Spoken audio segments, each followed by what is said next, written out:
Good afternoon. My name is Jocob Frey. I'm the mayor of Minneapolis, and we are here to respond to a number of credible reports from several media outlets relaying that there are as many as 100 federal agents that will be deployed to the Twin Cities with a specific focus on targeting our Somali community. To our Somali community, we love you and we stand with you. That commitment is rock solid. Minneapolis is proud to be home to the largest Somali community in the entire country. They've been here for decades in many instances. They're entrepreneurs and fathers. They benefit both the culture and the economic resilience of our city. Targeting Somali people means that due process will be violated. Mistakes will be made. And let's be clear, it means that American citizens will be detained for no other reason than the fact that they look like they are Somali. That is not now and will never be a legitimate reason. For decades, the Somali community has added greatly to our city. The economic fabric, their hard work, their leadership, it has made Minneapolis a better place. We are not given advance notice or inside information about these kinds of operations. But here's what we can promise.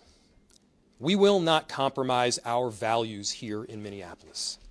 Our values and our commitment to the Somali community, to every community of immigrants and people in our city, is rock solid and will be unwavering. Our police, many of whom are Somali themselves, are trusted partners in keeping people safe. They will not collaborate with any federal agency around doing immigration enforcement work. Our city staff and our law enforcement will not ask the question as to whether an individual is documented or not. And by the way, there are more than 80,000 Somali people living in Minnesota. Almost all of them are both documented and citizens. And the city has worked with community partners who have compiled Know Your Rights information. And so here's what we know. You have the right to remain silent, and you have the right to a lawyer. You can refuse to sign documents until that lawyer is present. You have the right to not open the door unless a warrant has been shown. The city of Minneapolis provides free immigration legal resources. And if you or a family member or a loved one needs access to a lawyer, go to our website or call 311. And we're going to work with our partners. Partners like the city of St. Paul. Partners like the state of Minnesota. To do everything to support our neighbors and to coordinate on any incident that happens. Obviously, this is a frightening moment for our Somali community. There have been many frightening moments over the last several months to our immigrant communities in Minneapolis.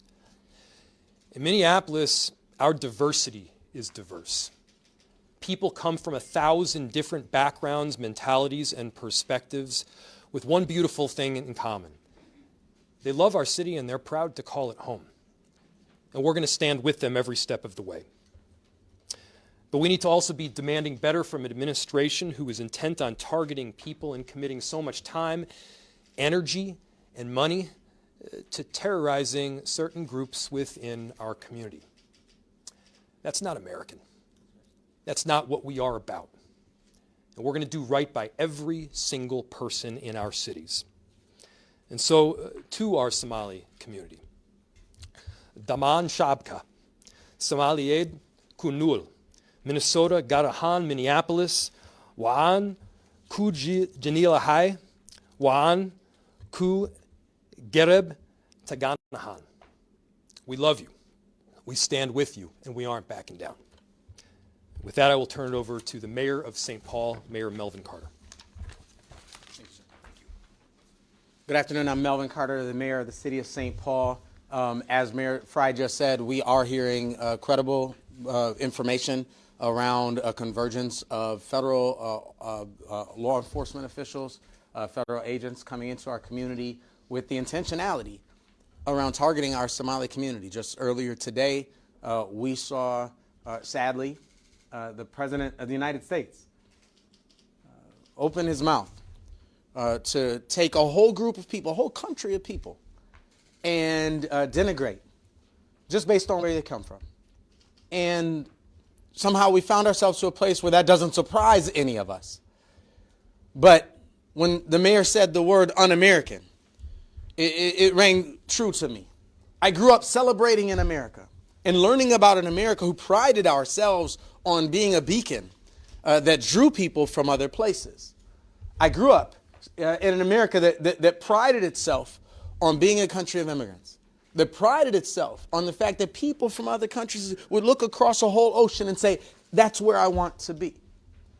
It seems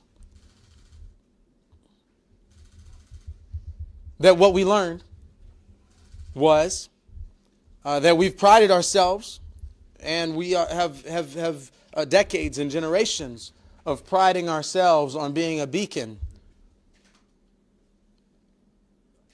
for immigration from Europe. I mean, it seems to many of us like the darker skinned the immigrants who come to our country are, the more our posture on immigration as a country has shifted. That's un-American. That's concerning. And I get particularly concerned as someone who, we work all day, every day on public safety and keeping our communities safe. And all of you have heard me brag about the public safety outcomes that we're achieving and that we're really proud of. And we've understood and embraced an approach to public safety that isn't about pitting our officers or law enforcement against community members, but it's figuring out how to get our officers and our community members working together on the same side of the table as much as humanly possible. And so when the last thing that we need is federal agents coming here, pretending that we should be afraid of somebody just based on the color of their skin, just based on what they look like, just based on what country their ancestors claim as honor as a motherland. The last thing that we need is federal agents coming to town attempting to turn us against each other, to turn us against ourselves. The last thing we need is federal agents coming in town to create chaos and challenge for us. And so we stand together.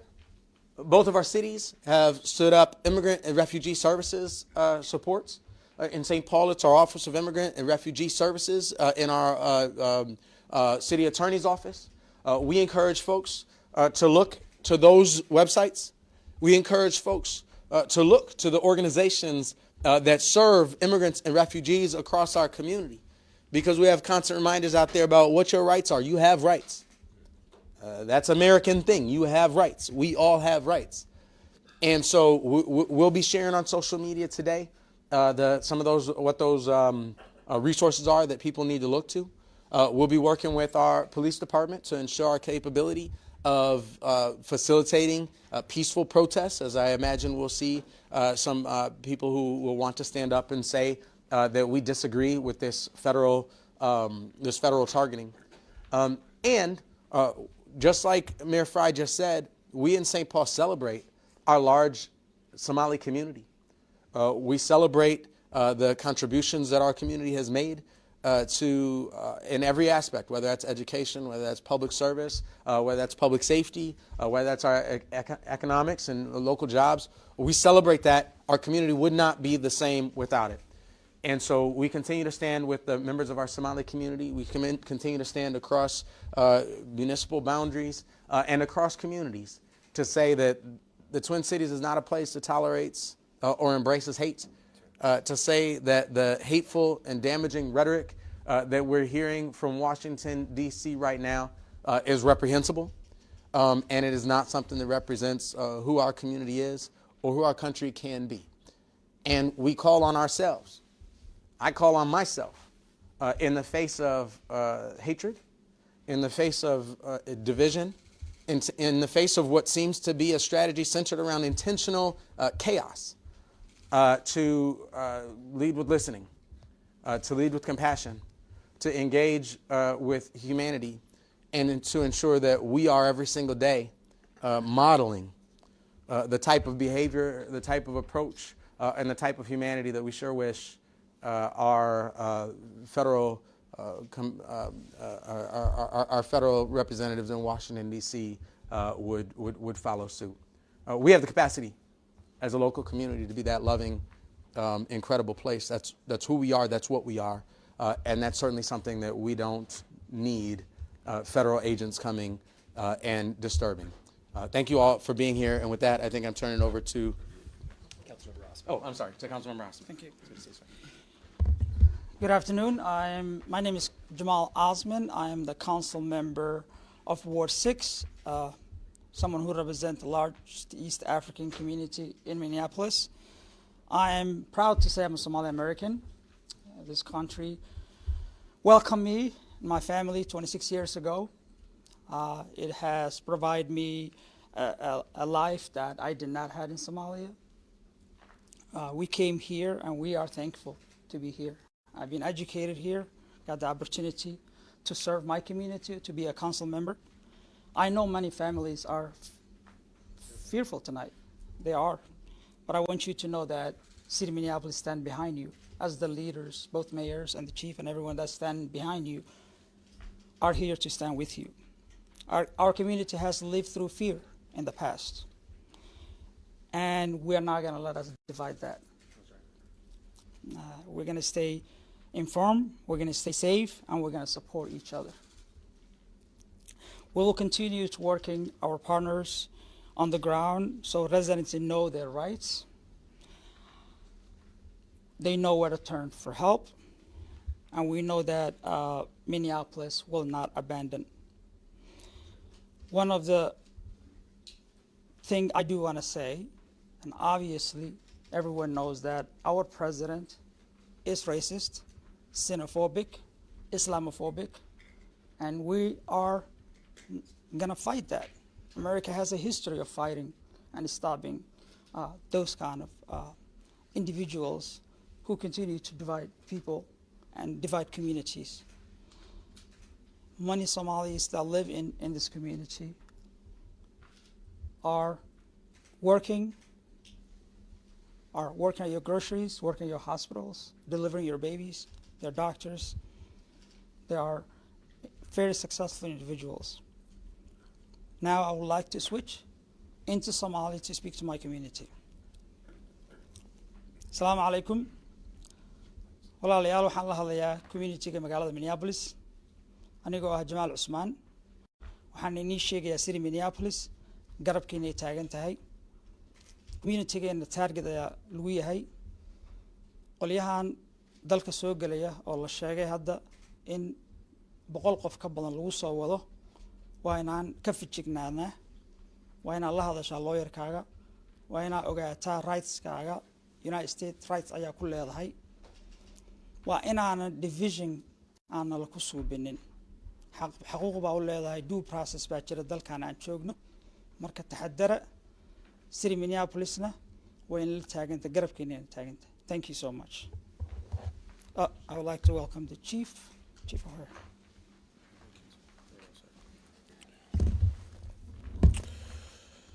Good afternoon. My name is Brian O'Hara, B-R-I-A-N, O''H-A-R-A. I am the Minneapolis Police Chief. I know the recent reports that are circulating among the media are concerning. I just want to be clear.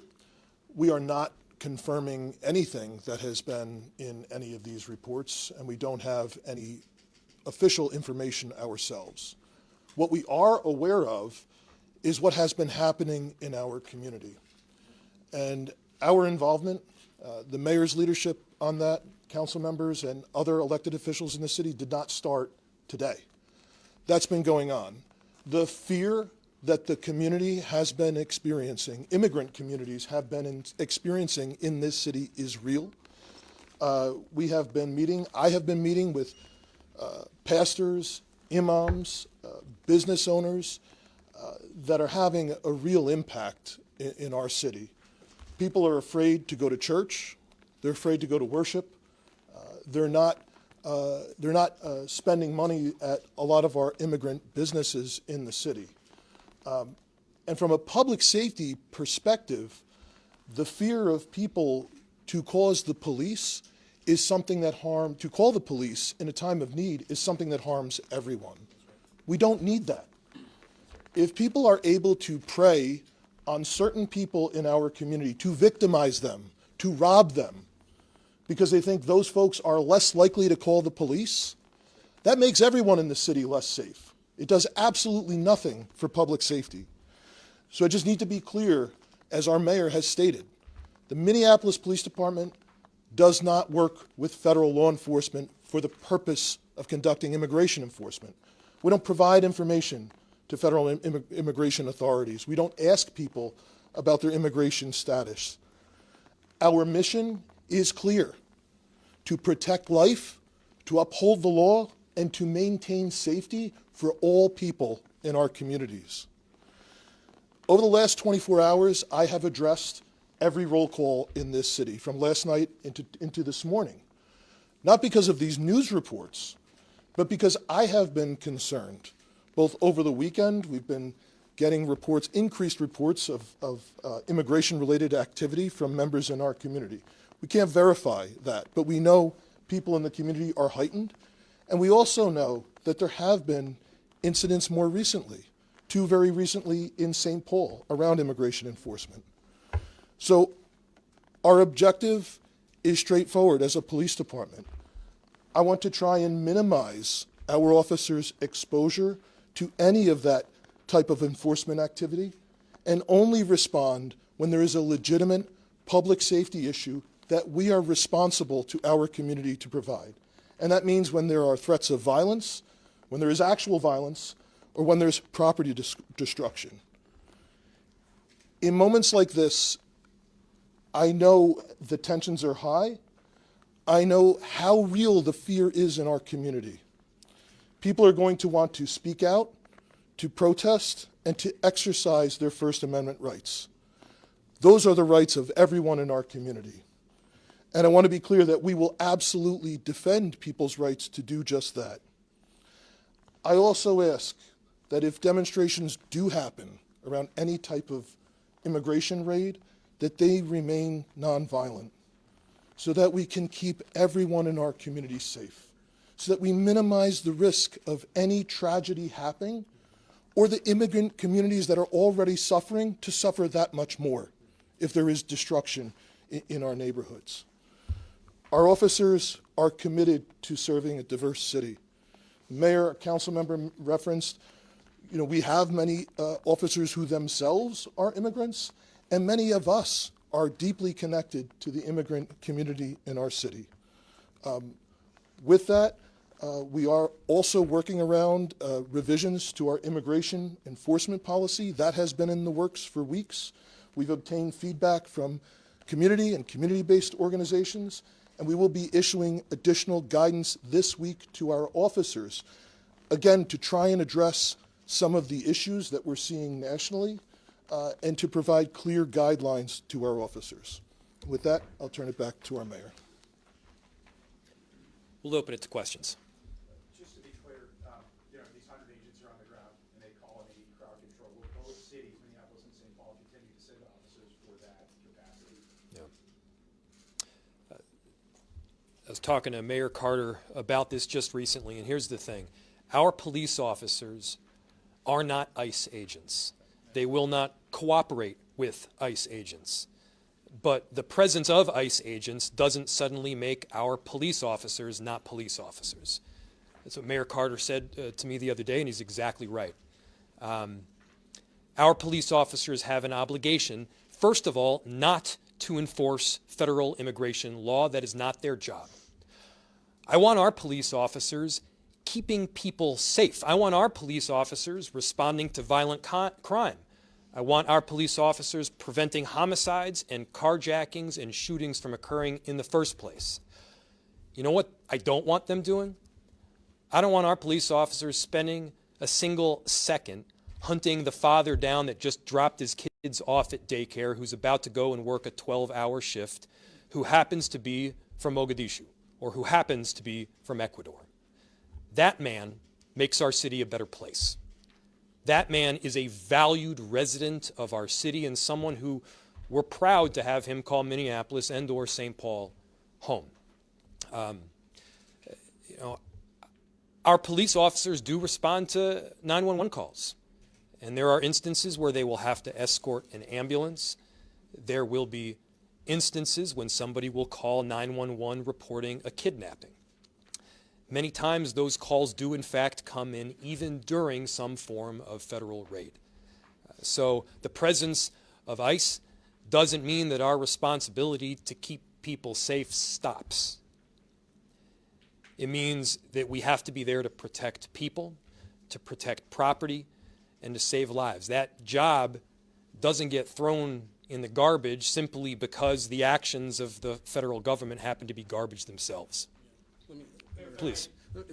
If I can respond to that, what we need is a law enforcement presence that's a stabilizing and reassuring presence.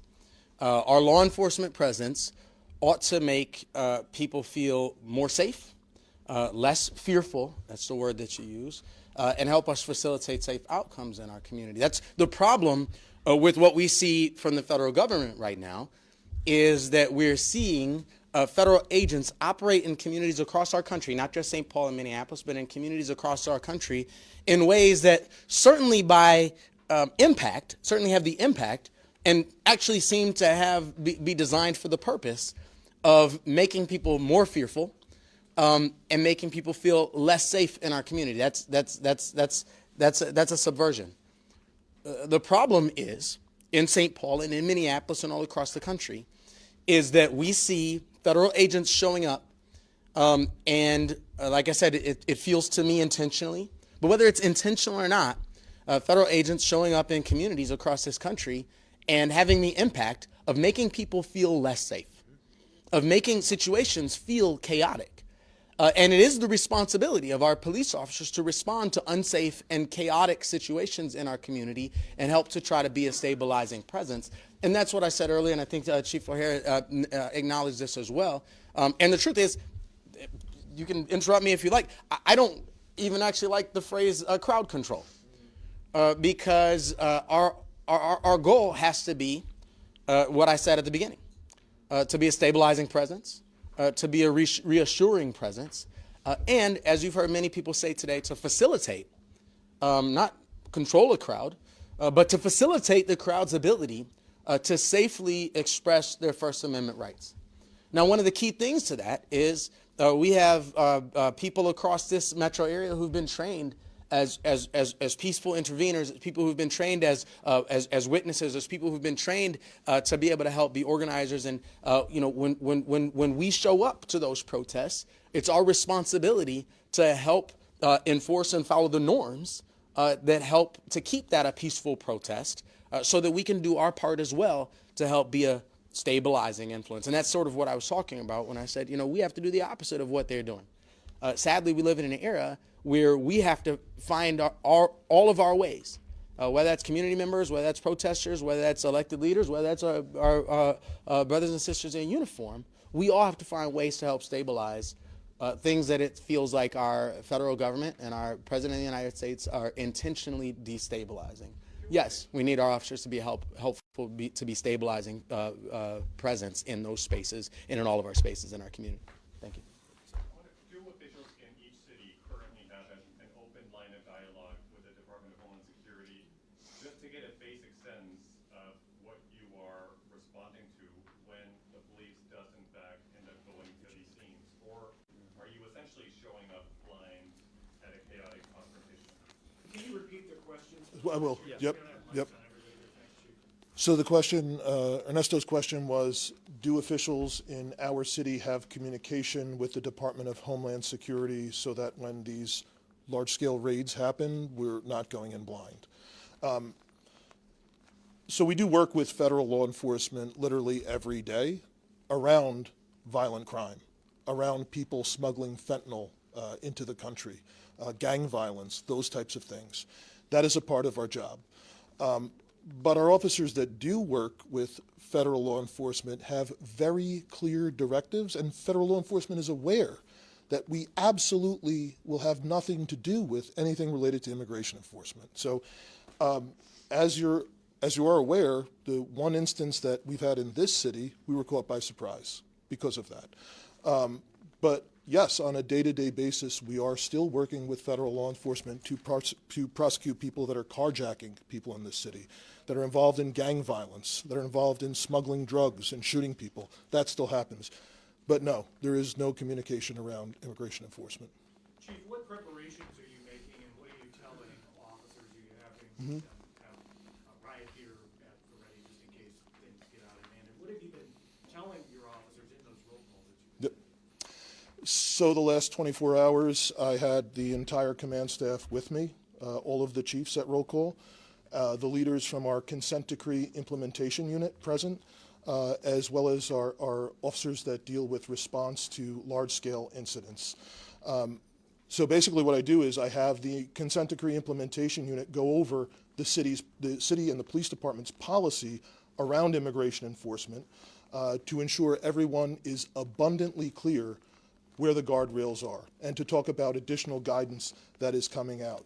Additionally, we have our folks talk about, from a tactical perspective, obviously because we're not going to get involved in legitimate First Amendment activity, but if something becomes a life-threatening emergency with a large crowd, ensuring that there is a plan beforehand, ensuring that our officers are aware that, oftentimes there's multiple agencies involved in these things, and we're finding out after the fact, ensuring that our officers are aware that they're only going to take orders from people appointed over them in the Minneapolis Police Department, and ensuring that there is a plan if we do have to rescue a person who may be injured or anything like that, that there is a plan to get in and get out as safely as possible.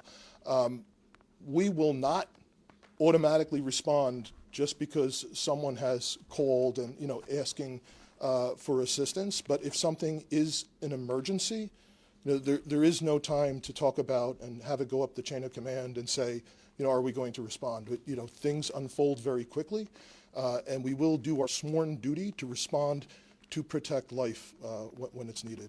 You've got time for about two more questions. Two more questions, please. Mayor Frey, you described it as a when, not an if, that ICE will be breaking the law when they engage in this operation targeting the Somali community. What tangible action can the city of Minneapolis, can the police department take to actually protect people who have every legal right to be here and to hold ICE agents accountable if, as you described it, they do break the law? I'll start by noting that all of this is based on reports that have come out recently from the media. If, in fact, those reports are accurate, and there are 100 federal immigration agents that will be deployed upon Minneapolis and St. Paul specifically with the intention of targeting our Somali community, they're going to run into all sorts of constitutional impossibility that they can't begin to comprehend. Again, there's more than 80,000 Somali people that live in the state of Minnesota. A very tiny portion of them aren't citizens. In other words, the vast majority, almost all of the Somali people that are here in Minnesota and in Minneapolis are citizens. I feel that it will be a practical inevitability that when people are arrested by federal immigration agents, they're going to get the wrong people. They're going to make mistakes. They're going to screw it up so badly that they're not just violating habeas corpus, but they are taking away the rights of American citizens. I've heard recently some of the comments that Donald Trump has made. I've heard commentary that a number of people around this country are making about our Somali community as a whole, holding them at fault for the actions of a few. The perpetrators of any form of crime should be held accountable in the United States, regardless of what ethnicity, religion, or background you come from, period. And whole communities aren't then held accountable, though, for the actions of a few. I'm Jewish. But when Bernie Madoff was committing all sorts of financial crimes. Nobody held me accountable for them. I don't know if Ted Kaczynski is Polish or not, but regardless, if he is, nobody held a whole bunch of Polish people accountable for what Ted Kaczynski did. I could give 13 more examples. But the bottom line is that we have a justice system in this country, and this justice system relies on due process. It's a justice system that we abide by. We have a constitution in this country. And for those that claim to be constitutional scholars, you can't throw that constitution out when it doesn't benefit your interest or doesn't hate on the groups that you hate. That's what we're seeing a lot of right now. Yeah, I'm going to have the chief say one thing, and we'll take one more question then. I just wanted to add one point onto the original question around community and fears that things may be unlawful. We have experienced reports in this city, and I'm sure in St. Paul also, where people call to say that there's folks that are masked, that they're not sure if they're law enforcement, that they may be kidnapping people. Like, we have had those reports. I want to be clear to the community. The community should know that if you see something like that, that is legitimate, that you don't know if someone is law enforcement, you should call 911. And you should provide as much information as possible, because let's not forget, we very recently had tragedy in this state by someone who was purporting to be law enforcement. So please, let's be clear. That's something everyone should report, and that we will immediately respond to, and we will document, whether it's somebody's not sure if there's a kidnapping happening, somebody's not sure if there's law enforcement present or not.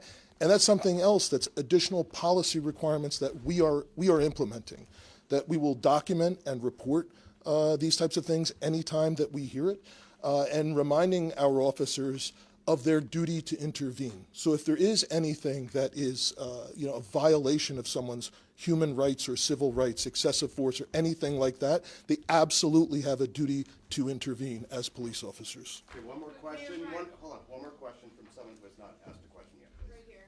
Thank you. This is for Mayor Frey and also Councilman Osmond. We just heard the president say that he doesn't want Somalis in the U.S. and wants them to go back to their homeland. What's your response directly to him? He's wrong, and we want them here. Somali people have been an extraordinary benefit. I'll say it again. Somali people have been a benefit to our city for longer than I have been in our city. They have started businesses and created jobs. They have added to the cultural fabric of what Minneapolis is. They were welcoming to me when I first came out to Minneapolis. In fact, they were one of the first groups that I myself got to know. To, again, villainize an entire group is ridiculous under any circumstances. And the way that Donald Trump is consistently doing it, I think, calls into question major constitutional violations. And it certainly violates the moral fabric of what we stand by in this country as Americans. Councilmember Osmond, I'm sure you can add a bit more. Somali Americans, Somalis are here to stay. America is an immigrant country. It has been an immigrant country for over how many years? Hundreds of years. Our community contribute a lot to this state and the city. We love this city. This is home. We're not going anywhere. Call the American people to stop the hate, to stop the Donald Trump hate. He continue to divide Americans. That's what he's doing. Like I say, it's time to stand up against his hate and unite. Somalis are here to stay. We love this state. We love this country. This is home. Thank you. Okay, thank you, No, everyone. I'd actually like to respond to that as well. The words that founded this country, the words that launched this American experience, start with "we the people." And I believe that the sacred moments in American history are the moments we've had to decide who the we is, who gets to be included in the we. Do we mean black people? Do we mean women? Do we mean immigrants? Do we mean gay and lesbian teenagers? We have to decide who is a part of the we when we say we the people. We the people. And the Constitution of the United States, the Declaration of Independence, says that the authority, the just power of our government, the just power of those federal agents, the just power of our police officers, that authority is granted by the consent of the governed. And so when we talk about attacks, racist, Islamophobic, xenophobic attacks on our Somali community, and you combine that with what Mayor Frey just said, the vast majority of our Somali community are citizens. So who he just attacked isn't just Somalis. Who he attacked is Somali Americans. Who he attacked is Americans. And so if the President of the United States is telling you out loud that he hates Americans, then I can't imagine a greater confession of incompetence to do the job that you've been hired to do than to say you don't believe that Americans belong in America. That's what Donald Trump said to us today, and it's very important for us to understand that that was not just an attack on our Somali community, it was an attack on our Somali community, and everything Mayor Frey and Councilman Osmond said is important. But it's easy to sit at home and say, oh, he's attacking them. He's attacking Americans, American citizens, American residents, American neighbors. They're destabilizing communities and trying to get us to be afraid of somebody because of what they look like. And as Mayor Frey said, it's probable that there will be constitutional abuses. It's not probable. It's what they're saying. They are saying they target people based on how they look. Now, all of us grew up in classes that taught us that that's wrong, and it's still wrong today. So what you heard the president say today was that he is incompetent and incapable of being a president for the people of the United States because he just said out loud that he despises Americans.